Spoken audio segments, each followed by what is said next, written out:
ఇప్పుడు పాలమూరు బిడ్డగా పాలమూరు జిల్లా నుంచి ఉమ్మడి పాలమూరు జిల్లా నుంచి 12 సీట్లు కాంగ్రెస్ పార్టీకి ప్రజలు ఇచ్చిన తర్వాత ప్రజలు ఆశ పెట్టుకున్నారు.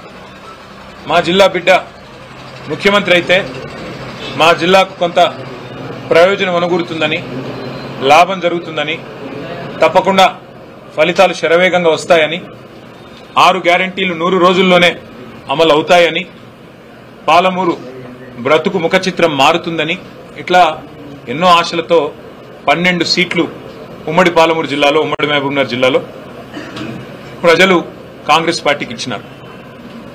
మరి సరిగ్గా నిన్నటితో 21 నెలలు నిండి 22వ నెలలో ఈ ప్రభుత్వం నడుస్తా ఉన్నది.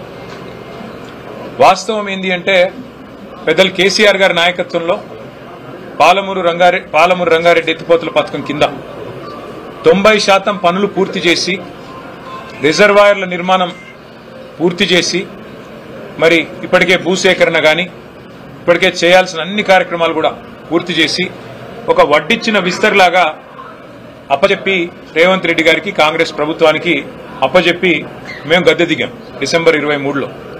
ఇప్పుడు కేవలం రేవంత్ రెడ్డి గారు చేయాల్సిన పనల్లా ఒక 10% పని పూర్తి చేసి, కాలువలు పూర్తి చేసి, నీళ్లు బ్రహ్మాండంగా తీసుకునే అవకాశం ఉంది, ఇచ్చే అవకాశం ఉన్నది. మరి ఆ పని చేయకుండా రేవంత్ రెడ్డి గారు ఏం చేస్తున్నారు? ఎక్కడ వెంటనే పూర్తి చేస్తే ఇదంతా కేసీఆర్ గారు కట్టిన కరివేనా, ఇదంతా కేసీఆర్ గారు కట్టిన వట్టెం రిజర్వాయరు, ఇది కేసీఆర్ కట్టిన ఉద్దండాపూర్ రిజర్వాయరు, ఇది కేసీఆర్ గారి ప్రభుత్వం కట్టిన నార్లాపూర్ రిజర్వాయరు అని చెప్పి, ఏదుల రిజర్వాయరు అని చెప్పి ప్రజలకు గుర్తొస్తుంది. రైతులు శాశ్వతంగా మళ్లీ కేసీఆర్ గారి పేరుని మర్చిపోకుండా గుండెల్లో పెట్టుకుంటారు అనే ఒక ఆలోచనతో, ఒక దురాలోచనతో ఆయన కావాలని పాలమూరు రంగారెడ్డి ఎత్తిపోతల పథకాన్ని ఇవాళ పనులు చేయకుండా దాన్ని పడావు పెట్టిన పరిస్థితి మొత్తం ఉమ్మడి మహబూబ్ నగర్ జిల్లా రైతాంగం గమనిస్తా ఉంది. అది మాత్రమే కాదు, ఆదరా బాదరాగా ఏదో ఎత్తిపోయినట్టు హడావుడిగా ఆయన కాన్స్టిట్యున్సీ కొడంగల్ ఏదైతే ఉన్నదో ఆ కాన్స్టిట్యున్సీకి, అదేవిధంగా రంగారెడ్డి జిల్లాకి బ్రహ్మాండంగా పాలమూరు రంగారెడ్డి ఎత్తిపోతల పథకం ద్వారా దాదాపు రంగారెడ్డి జిల్లాకు 6 లక్షల ఎకరాలకి, ఆయన కాన్స్టిట్యున్సీకి 2 లక్షల ఎకరాలకి నీళ్ళిచ్చేదానికి నారాయణపేట, కొడంగల్ కలిపి నీళ్ళిచ్చేదానికి పాలమూరు రంగారెడ్డి ఎత్తిపోతల పథకం డిజైన్ చేస్తే, మరి ముఖ్యమంత్రి గారు ఆదరబాదరగా ఆయనకి ఎవరు తప్పుడు అడ్వైజ్ ఇస్తే సోర్స్ మార్చి శ్రీశైలం కాకుండా జూరాల కాడ సోర్స్ మార్చుకొని కొడంగల్ నారాయణపేట లిఫ్ట్ ఇరిగేషన్ అని చెప్పి 4000 పైచిలకు కోట్ల రూపాయలతో ప్రత్యేకంగా టెండర్ పిలిచినారు. ఆదరబాదరగా డిపిఆర్ లేదు, పర్యావరణ అనుమతులు లేవు, ఏదీ లేవు.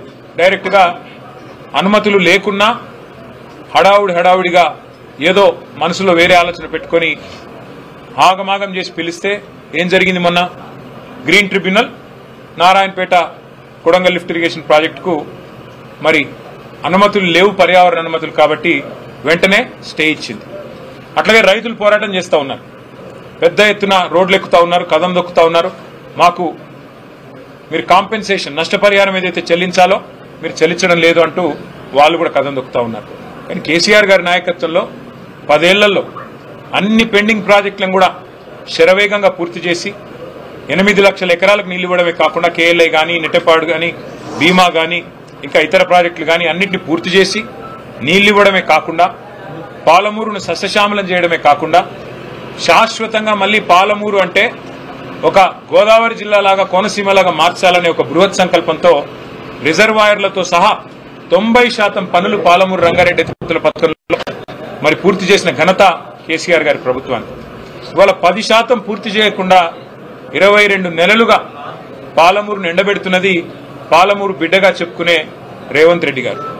ఇంకా ఆశ్చర్యం ఏమంటే ఒక్క 1 పైసా పని కూడా చేయకుండా అదే పాలమూరు రంగారెడ్డి ఎత్తిపోతల పథకానికి ఆయన మామగారు, పిల్లనిచ్చిన మామగారు జైపాల్ రెడ్డి గారు పేరు పెట్టుకున్నారు. సరే, జైపాల్ రెడ్డి గారు జిల్లాకి ఏం చేశారు, కల్వకుర్తికి ఏం చేశారు, ఇక్కడ ఇరిగేషన్ వ్యవస్థకి ఏం చేశారు, ఇవన్నీ జిల్లా వాళ్ళ నడితే తెలుస్తుంది. పోనీ తెలంగాణ వాదనలో, తెలంగాణ పోరాటంలో ఆయన ఎక్కడున్నారు, ఇవన్నీ నేను చెప్పను కానీ జిల్లాలో అందరికీ కూడా విదితమే, ఆ విషయం నేను చెప్పను.